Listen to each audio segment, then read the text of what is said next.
So this is the month of green spring. This is my last video for March. And when I think about green, I think about money. In today's video, I'm going to give you my 5 top tips that help me get my finances in order. And I can't wait to share it with you. Hi, I'm Bonnie Overman. I want to thank you for joining me today. I hope my channel will inspire you to lead a more productive, creative, and stylish life at any age, always on a budget. You know I'm 71 and I just say it because if I can do it, I know you can do it too at any age. I just want to thank all my lovely, dear, sweet subscribers. I so appreciate you watching my videos and leaving me the sweetest comments ever. It just touches my heart. And if you haven't subscribed yet, consider doing so. You don't want to miss any of these 2023 videos with a different theme every month. Next month, it's going to be all about springtime. And if you like this, please give me a thumbs up. It does help my channel. First of all, disclaimer, I'm not a financial professional and I'm not trying to tell you how to spend your money or not spend your money, what to eat or drink or whatever, but just suggestions and tips that I found got my finances finally straightened out. All right, 5 tips. We're going to talk about, and stay till the end, because number 5 is my most important one. We're going to talk about expenses, debt, how to save, buying freeze, and the most important one of all is the whole philosophy on spending and earning money. Expenses. So I think it's really important to know where's your money going, what's coming in, what's going out. But I think it's important to divide it into 2 areas. What are the needs and what are the wants? Your needs are shelter, car, transportation, food, utilities, and the basics in life. What are your wants? Big vacation, upgrading a car or a house, decor, craft items, beauty. Oh my gosh, can you spend a lot of money in skincare and makeup? It is insane. Clothes, seasonal stuff, and eating out. So those are the things I think it's important to take a look at. Even your needs. Are we spending too much on food? Are we wasting food? But just really get a feel for what is coming in and what you're spending things on. And is there any way, if you're in debt especially, that you can start to save? And I'll show you how to do that in just a minute.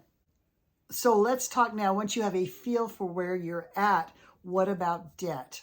Credit card debt. Credit card debt, I think, is one of the worst things because everything's costing you more because you got to pay the darn interest on the money that you owe them. And so I always think of this like, okay, I bought a blouse. It was, $30 on sale for $10. I got a really good deal. Got it home, realized it was an impulse purchase. It was on sale.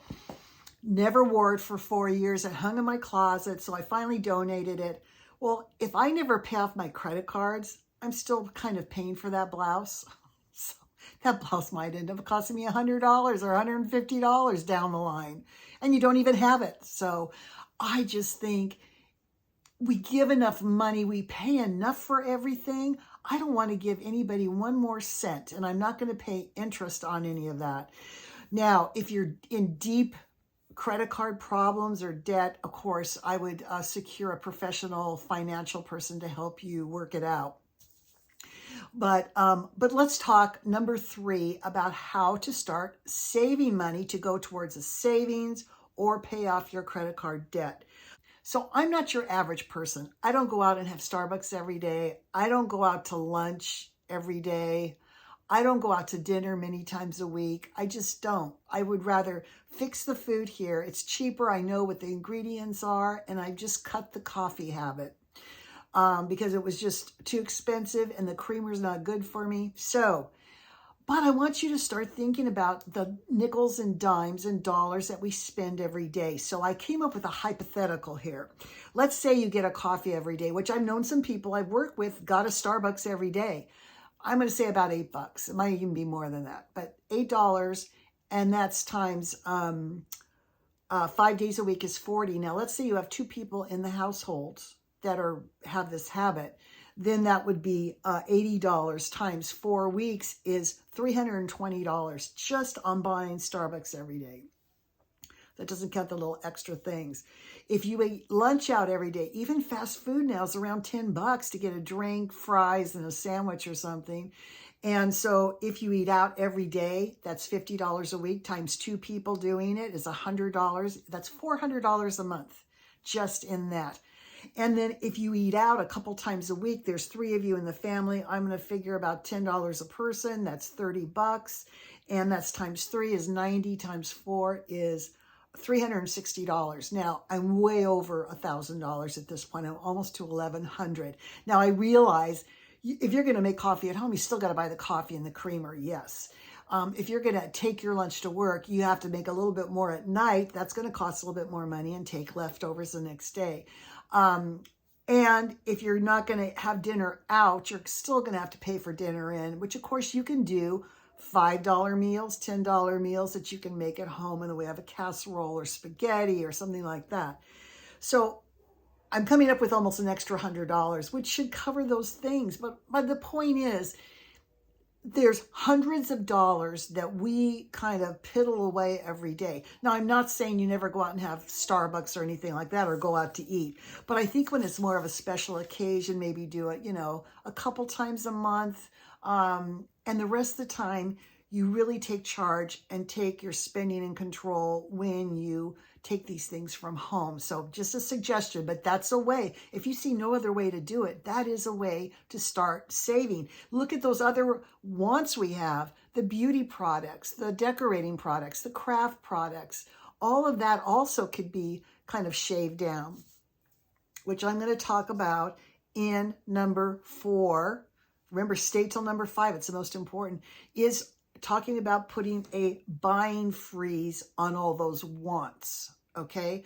I'm not talking about not buying things you absolutely need, but the things. So let's talk about that for a minute. So redecorating. A lot of people want, new things from Home Goods. I'm the same way, and I'm guilty of all of this. So it's just ways that I've kind of changed my ways over the years. How about reshopping your home and redecorating? Change the furniture arrangement or take a pillow from the bedroom. I switch these out with my bedroom pillows and the ones in the den. I switch them back and forth. Put another throw, bring another plant in, take some other things from another room and bring them in. And there you have a fresh look. Also, use your craft supplies. I have enough craft supplies to last me the rest of my life. I don't need to buy anything except if it's for a particular project. Also, clothes is to go through your clothes, keep the clothes you really love. Try the ones, before you donate them, try them on, make sure that you absolutely don't want them anymore. You might be able to put them with something else.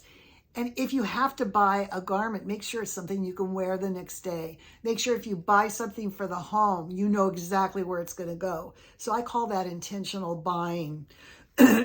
Now, I'm going to tell you the most important way that I've saved money, because when you're on a buying freeze, you also want to make sure you're not wasting or throwing out things you're buying. Let's talk about food for a minute.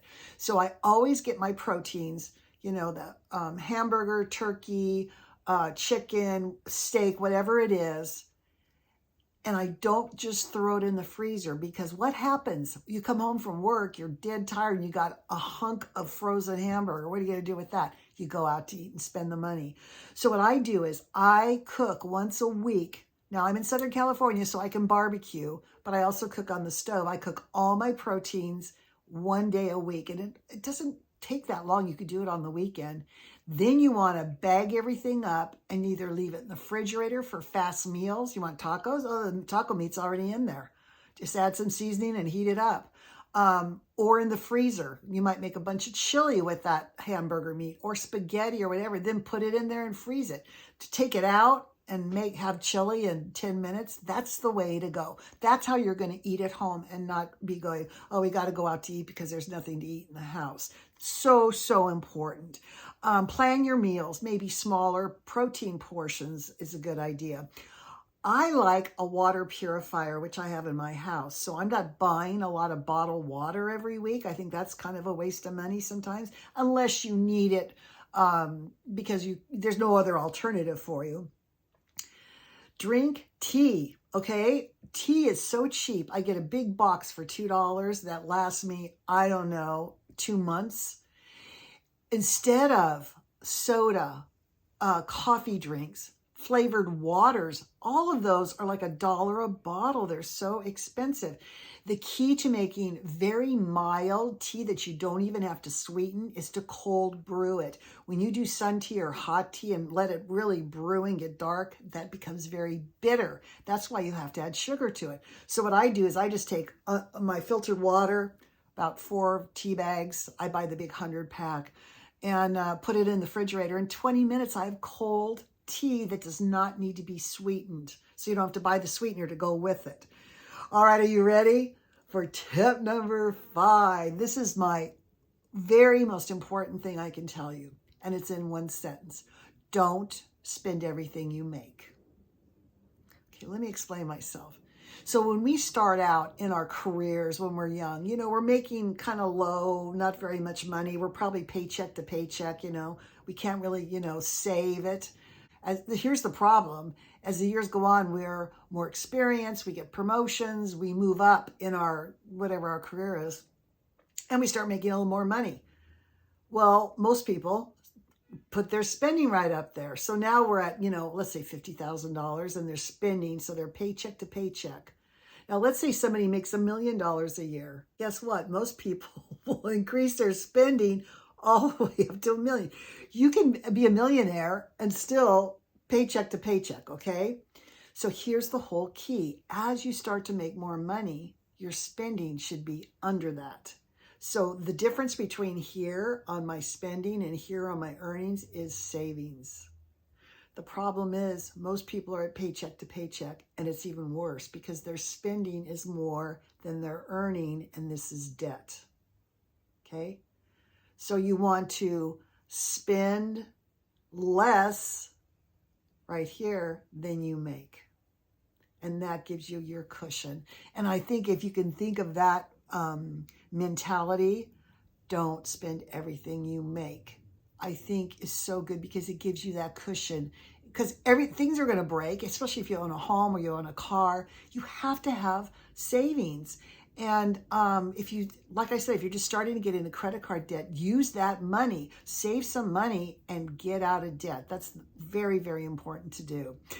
All right, I hope you love my tips. I hope they weren't too strict. Like I said, I'm not saying you can never have fun and do all these things, but try to make it a game. That's what I do when I'm on my buying freezes. What can I make and not go out and buy it? It makes me more creative. It's like I'm beating the system. So it's so encouraging and fulfilling to use the stuff you have. It really is. Because I know how it is to walk in that garage with all the bags and the buyer's remorse. Like, where am I going to put all this stuff? It was so exciting in the store. Anyway, I hope you love my tips. I hope you got inspired and might try some. And I'm going to see you in the next video, which is going to be our vision board for April. I can't wait. Bye.